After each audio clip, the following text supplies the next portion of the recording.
ملے گا۔ یہاں من بعد ما اراکم ما تحبون سے مراد فتح ہے، اور اس کے لیے القرآن یفصل بعضہ بعضا، سورہ صف کی وہ آیت وَأُخْرَىٰ تُحِبُّونَهَا نَصْرٌ مِّنَ اللَّهِ وَفَتْحٌ قَرِیب۔ گویا کہ یہاں بندہ مومن کو دنیاوی کامیابی کو بھی اپنا مقصود نہیں بنانا ہے۔ کامیابی کسے پسند نہیں ہے؟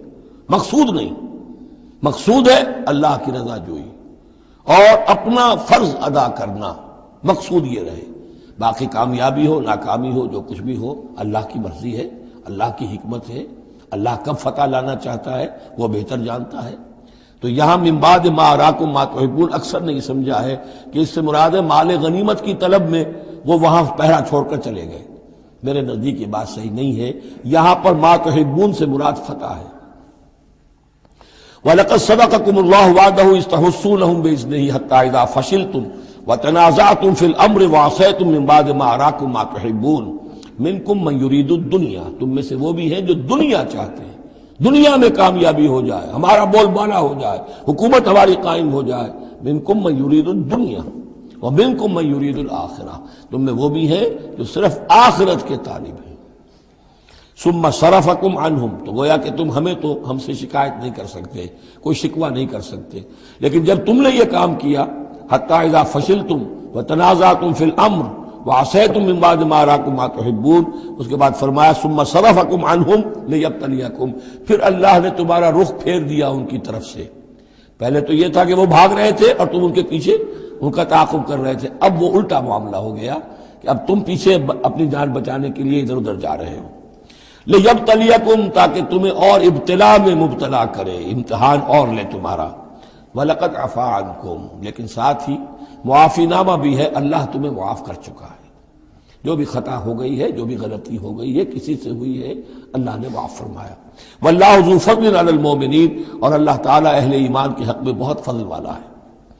اِذْ تُصْعِدُونَ وَلَا تَلْوُونَ عَلَىٰ أَحَدٍ، جبکہ تم چڑھے جا رہے تھے پہاڑ پر، کوہ احد پر جان بچانے کے لیے، وَلَا تَلْوُونَ عَلَىٰ أَحَدٍ، اور پھر کسی کی طرف مڑ کر نہیں دیکھ رہے تھے، وَالرَّسُولُ يَدْعُوكُمْ فِي أُخْرَاكُمْ، اور رسول صلی اللہ علیہ وسلم پکار رہے تھے تمہیں تمہارے پیچھے سے۔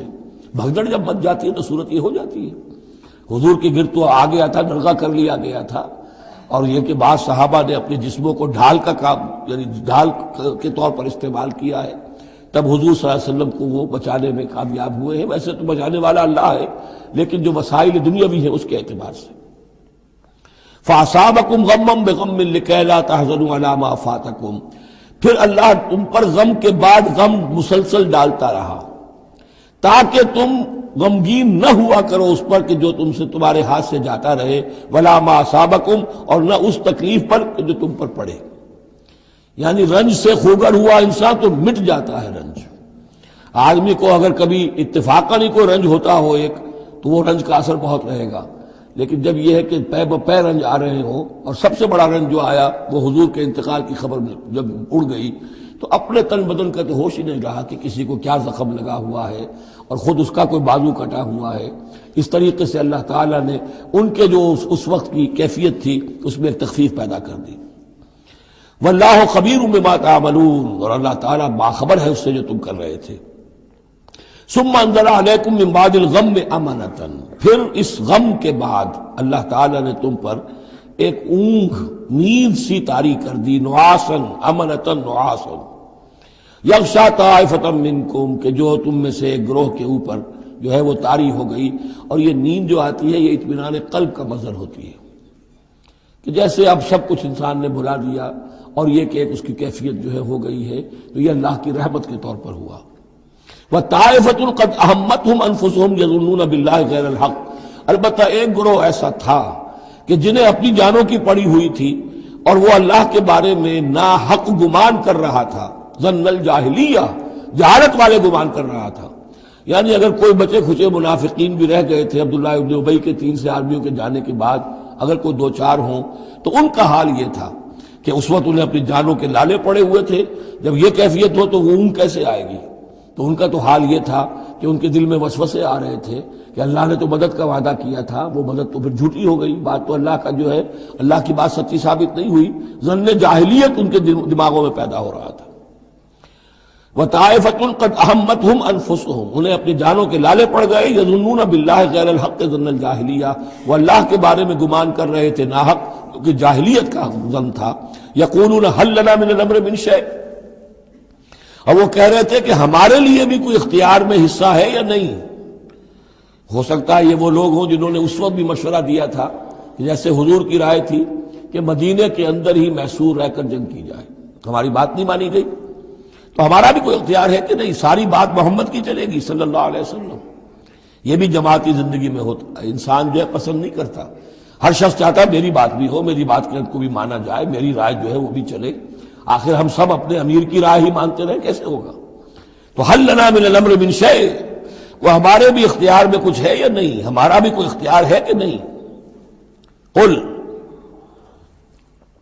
کہہ دیجئے ان الامر کلہ للہ، امر اور اختیار تو کل کا کل اللہ کے لیے ہے۔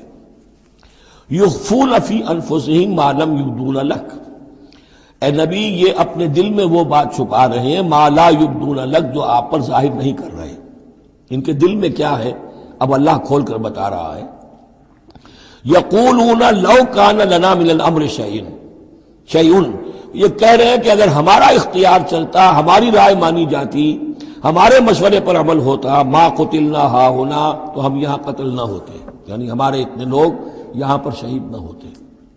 قل، اے نبی ان سے کہیے لو کنتم فی بیوتکم، اگر تم سب کے سب اپنے گھروں میں ہوتے، لبرز الذین کتب علیہم القتل، تب بھی جن لوگوں کے حق میں اللہ کا فیصلہ ہو چکا تھا کہ وہ قتل ہوں، وہ تو کشا کشا میدان میں پہنچ جاتے، الی مضاجعہم، جو بھی ان کے کھیت رہنے کی جگہیں تھیں اللہ کے علم میں، انہیں وہاں پہنچ جانا تھا۔